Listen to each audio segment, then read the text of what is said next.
Hello नमस्कार। तो कैसे हो आप सब। स्वागत है आप सबका आपके अपने YouTube channel him study group में।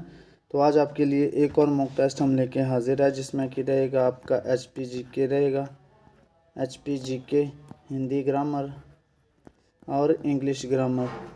तो ये तीनों मिक्स का जो आज आपका मॉक टेस्ट रहने वाला है।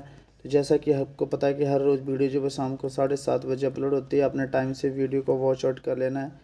और आप हमारे जो वो टेलीग्राम चैनल से भी जुड़ सकते हैं, जिसका लिंक जो डिस्क्रिप्शन बॉक्स में दे रखा है। ये जो मॉक टेस्ट है आपके अपकमिंग एग्ज़ाम, चाहे वह HP पुलिस एग्ज़ाम की तैयारी कर रहा हो, या पटवारी एग्ज़ाम की तैयारी कर रहे हैं, या अदर कम्पिटिटिव एग्ज़ाम जिसमें आपका HPGK हिंदी ग्रामर और इंग्लिश ग्रामर पूछा जाता है, उन सब के लिए जो मॉक टेस्ट है ये मोस्ट इम्पोर्टेंट रहने वाले हैं।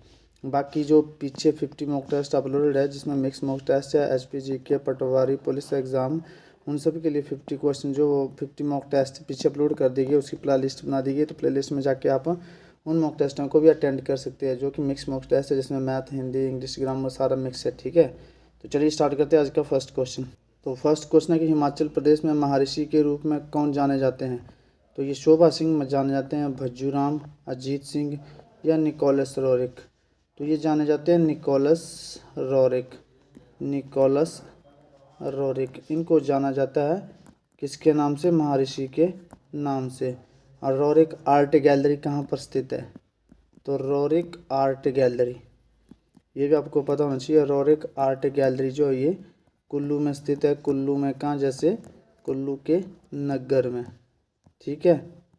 और शोभा सिंह, शोभा सिंह कौन थे, शोभा सिंह आर्ट गैलरी ये जो है आपकी ये कांगड़ा में है। शोभा सिंह आर्ट गैलरी जो है ये कांगड़ा में है। ये शोभा सिंह है, लेकिन शोभा सिंह आर्ट गैलरी जो कांगड़ा में है, और कांगड़ा के अंदरेटा में जो ये स्थित है। अजीत सिंह, अजीत सिंह स्मारक कहाँ पर है, ये पंचकुला में। अजीत सिंह स्मारक कहाँ पर है, ये पंचकुला चंबा में स्थित है। ठीक है। तो हिमाचल प्रदेश के महर्षि के रूप में कौन जाने जाते हैं, निकोलस रोरिक। चलते हैं नेक्स्ट क्वेश्चन की ओर। बिलासपुर के सुप्रसिद्ध रंग महल का निर्माण किसने करवाया था। तो दीपचंद ने, अनंत चंद ने, विजय चंद ने, या हमीद चंद ने। तो बिलासपुर के सुप्रसिद्ध जो रंग महल है उसका निर्माण करवाया था आपके विजय चंद। विजय चंद जो है इसने इसका निर्माण करवाया था। तो चलते हैं नेक्स्ट क्वेश्चन की ओर। नेक्स्ट क्वेश्चन है कि हिमाचल प्रदेश में राजस्व प्रशिक्षण संस्थान कहाँ पर स्थित है। तो कुल्लू में है, शिमला में है, जोगिंद्रनगर में है, पालमपुर में। तो ये जोगिंद्रनगर मंडी में है। ठीक है। पटवारी प्रशिक्षण केंद्र जो है ये मंडी के जोगिंद्रनगर में स्थित है। चलते हैं नेक्स्ट क्वेश्चन की ओर। नेक्स्ट क्वेश्चन है कि हिमाचल प्रदेश में कौन सी भाषा प्राचीन काल में टाँकरी लिपि में लिखी जाती थी। तो हिंदी, कहलूरी, चंबयाली, या बघाटी।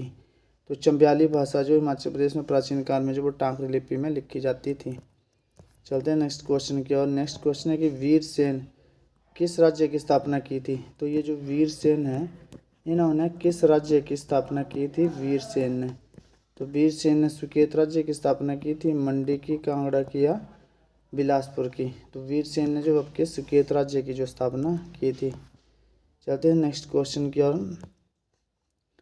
नेक्स्ट क्वेश्चन आपका कि भारतीय संगीत का आदि ग्रंथ किसे कहा जाता है। मतलब भारतीय जो संगीत है उससे जुड़ा हुआ ग्रंथ जो वो किस ग्रंथ में इसका वर्णन है संगीत का। तो ऋग्वेद में, यजुर्वेद में, सामवेद में, या उपनिषद में।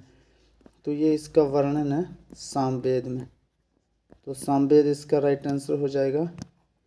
चलते हैं नेक्स्ट क्वेश्चन की ओर। नेक्स्ट क्वेश्चन है कि आर्य समाज की स्थापना किसने की थी। तो आर्य समाज की स्थापना राजा राम मोहन राय ने की थी, दयानंद सरस्वती ने, महात्मा गांधी ने, रविंद्रनाथ टैगोर ने। तो आर्य समाज की स्थापना, आर्य समाज ये की थी आपके दयानंद सरस्वती ने, और राजा राममोहन राय ने इन्होंने की थी ब्रह्म समाज की स्थापना। ठीक है। तो आर्य समाज की स्थापना की थी किसने, दयानंद सरस्वती ने, और राजा राममोहन राय ने ब्रह्म समाज की स्थापना की थी। और एक और है रामकृष्ण मिशन की स्थापना। जो रामकृष्ण मिशन की स्थापना इसकी करी थी स्वामी विवेकानंद ने। स्वामी विवेकानंद ने। और ऐसा पूछा जाए क्वेश्चन कि स्वामी विवेकानंद हॉस्पिटल कहाँ पर स्थित है। तो ये है आपका हिमाचल प्रदेश में, पालमपुर में। हिमाचल प्रदेश की जब बात करी जाए तो हिमाचल प्रदेश में स्वामी विवेकानंद हॉस्पिटल कहाँ स्थित है, ये पालमपुर है। तो चलते हैं नेक्स्ट क्वेश्चन की ओर। नेक्स्ट क्वेश्चन है कि तत्तापानी का चश्मा किस जिले में स्थित है। तो कांगड़ा में, कुल्लू में, बिलासपुर में या मंडी में। तो तत्ता पानी, गर्म पानी का चश्मा जो वो मंडी डिस्ट्रिक्ट में जो ये स्थित है। चलते हैं नेक्स्ट क्वेश्चन की ओर। नेक्स्ट क्वेश्चन है कि महाकाली झील हिमाचल प्रदेश में कहाँ पर स्थित है। तो महाकाली झील, जो महाकाली लेक है, महाकाली झील, ये हिमाचल प्रदेश में कहाँ पर स्थित है। तो कांगड़ा, कुल्लू, चंबा या मंडी। तो महाकाली झील है जो है ये आपके हिमाचल प्रदेश के चंबा डिस्ट्रिक्ट में स्थित है। ठीक है, चंबा इसका राइट आंसर हो जाएगा। चलते हैं नेक्स्ट क्वेश्चन की ओर। छू मूर्ति लाहौल स्पीति में पाई जाने वाली किसकी नस्ल है। तो छू मूर्ति जो ये लाहौल स्पीति में पाई जाने वाली किसकी नस्ल है। तो ये है याक की, घोड़े की, हिरन की या गाय की। तो छू मूर्ति जो ये घोड़ा की एक नस्ल है, घोड़ा। ठीक है, चलते हैं नेक्स्ट क्वेश्चन की ओर। नेक्स्ट क्वेश्चन आपका अब हिंदी ग्रामर से। तो हिंदी भाषा किस लिपि में लिखी जाती है। फर्स्ट क्वेश्चन आपका ये हिंदी भाषा जो है वो किस लिपि में लिखी जाती है। तो आपको यहाँ पे 2-3 भाषाएं उन सबका पता होना चाहिए। ठीक है, एक तो होगी आपकी हिंदी भाषा, एक होगी आपकी हिंदी भाषा किस लिपि में लिखी जाती है, एक हो गई आपकी उर्दू भाषा, ये कौन सी लिपि में लिखी जाती है। तीसरा हो गया आपका पंजाबी भाषा। ठीक है, फिर आगे आपकी नेपाली और फिर आगे आपकी अंग्रेजी भाषा। इन सभी भाषाओं का पता होना चाहिए कौन कौन सी लिपि में लिखी जाती है। तो हिंदी भाषा तो आपको पता है कि देवनागरी लिपि में लिखी जाती है आपकी हिंदी भाषा। उर्दू भाषा जो वो लिखी जाती है फारसी और अरबी लिपि में लिखी जाती है। तो पंजाबी का सबको पता है गुरमुखी लिपि में लिखी जाती है आपकी पंजाबी जो भाषा आपकी। ठीक है, और नेपाली भाषा लिखी जाती है देवनागरी लिपि में। ठीक है, और अंग्रेजी भाषा जो आपकी ये लिखी जाती है रोमन लिपि में। तो ये सब आपको पता होना चाहिए। मोस्ट इम्पोर्टेंट क्वेश्चन है आपके लिए। ये जो क्वेश्चन आपका ये हिंदी ग्रामर में पूछा जा सकता है और जीके में भी पूछा जा सकता है। तो ये आपका प्रॉपर तरीके से आप इस क्वेश्चन को याद कर लेंगे। हिंदी भाषा देवनागरी में हो गई, उर्दू फारसी और अरबी में हो गई, पंजाबी भाषा गुरमुखी में हो गई। ठीक है, नेपाली भाषा भी आपकी देवनागरी में होगी और अंग्रेजी भाषा जो वो रोमन लिपि में लिखी जाती है। ये सारी आपकी लिपि है, ये लिपि आ गई, ये भाषा आ गई। ठीक है, तो हिंदी भाषा किस लिपि में लिखी जाती है, ये देवनागरी में। हिंदी और आपकी नेपाली ये दोनों देवनागरी में लिखी जाती है। चलते हैं नेक्स्ट क्वेश्चन की ओर। नेक्स्ट क्वेश्चन है कि भारत की सर्वाधिक प्राचीन लिपि कौन सी है। तो हिंदी है, प्राकृति है, खरोष्टी है या ब्राह्मी है। तो हिंदी की सर्वाधिक जो प्राचीनतम लिपि है वो है आपकी ब्राह्मी लिपि। चलते हैं नेक्स्ट क्वेश्चन की ओर। नेक्स्ट क्वेश्चन है कि स्वर तथा व्यंजनों के बीच का उच्चारण स्थान को हम क्या कहते हैं। तो इनको क्या कहते हैं, सरल व्यंजन, अंतस्थ व्यंजन, संयुक्त व्यंजन या ऊष्म व्यंजन। तो इनको हम कहेंगे, क्या कहेंगे इनको, अंतस्थ व्यंजन। ठीक है, अंतस्थ जो ये व्यंजन होते हैं। अंतस्थ व्यंजन कौन कौन से होते हैं, य, र, ल, व। संयुक्त व्यंजन कौन कौन से होते हैं, क्ष, त्र, ज्ञ और श्र। ऊष्म व्यंजन कौन कौन से होंगे, श, स, श, ह। ठीक है, चलते हैं नेक्स्ट क्वेश्चन की ओर। नेक्स्ट क्वेश्चन है कि ज्ञ कौन सा वर्ण है। तो ज्ञ जो आपका ये संयुक्त व्यंजन है। संयुक्त व्यंजन भी बताया आपको कौन कौन से, क्ष। ठीक है, ज्ञ, श्र, त्र। ये कैसे बनता है, क हलंत जमा षटकोण वाला स। ये कैसे बनता है, क हलंत जमा न क नहीं ग हलंत जमा ज। ये कैसे बनता है, श हलंत जमा र। और ये कैसे बनेगा, त हलंत जमा र। ये है आपके संयुक्त व्यंजन, संयुक्त व्यंजन। ठीक है, तो ग कैसे बनता है, ग आप देख लीजिए, ग हलंत जमा ज। चलते हैं नेक्स्ट क्वेश्चन की ओर। ग कौन सा वर्ण है, ये भी आपका संयुक्त वर्ण है।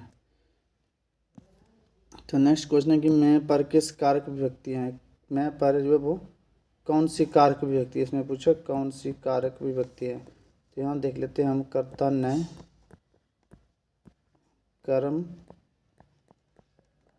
को करण से संप्रदान को के लिए अपादान से अधिकरण में और पर विभक्ति अधिकरण में, ठीक है। और नेक्स्ट है आपका संबंध, तो इसमें आता है का, की और के। और नेक्स्ट है लास्ट आपका संबोधन। 8 कारक होते हैं, तो संबोधन जैसे हे प्रभु, ये संबोधन व्यक्ति में आ गया। तो मैं पर अधिकरण, अधिकरण कारक व्यक्ति में आता है आपका मैं और पर। चलते हैं नेक्स्ट क्वेश्चन की ओर। नेक्स्ट क्वेश्चन है कि he looks as stupid as owl. Owl, ठीक है। तो आउल तो किसकी साउंड आ रही है, ए की, तो एन भरा जाएगा। He looks as stupid an owl. चलते हैं नेक्स्ट क्वेश्चन की ओर। नेक्स्ट क्वेश्चन है कि द चिल्ड्रन आर अफ्रेड। तो आपको ध्यान रखना है कि अफ्रेड है ना, तो अफ्रेड द डार्क, तो अफ्रेड के साथ आप हमेशा ऑफ प्रपोजिशन यूज़ करेंगे। The children are afraid of the dark. चलते हैं नेक्स्ट क्वेश्चन की ओर।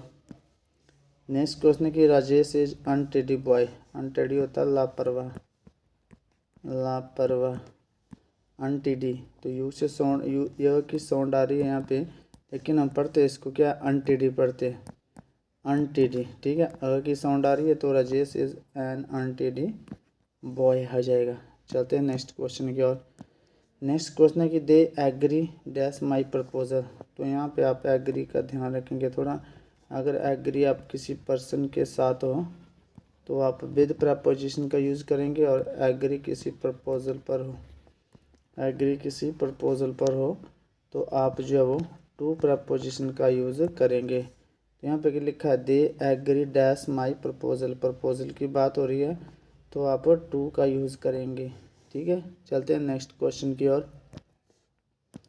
नेक्स्ट क्वेश्चन है आपका he is always kind animal. तो आपको एक बात ध्यान रखना कि जहाँ भी आपका क्रूअल आ जाए, काइंड आ जाए, लॉयल आ जाए, ठीक है, इन तीनों के साथ आप क्या करेंगे, टू प्रपोजिशन का यूज़ करेंगे, ठीक है। टू प्रपोजिशन किस किस के साथ, क्रूअल के साथ, काइंड के साथ, लॉयल के साथ, हमेशा to preposition. He always kind to animal, यहाँ पे टू प्रपोजिशन आ जाएगी। तो ये था आपका आज का सेशन जिसमें 20 क्वेश्चन में थे। तो 20 में से आउट ऑफ आपका स्कोर कितना हुआ आप कमेंट सेक्शन में कमेंट करके जो वो जरूर बताएंगे। तो मिलते हैं नेक्स्ट सेशन में, तब तक के लिए जय हिंद, जय भारत।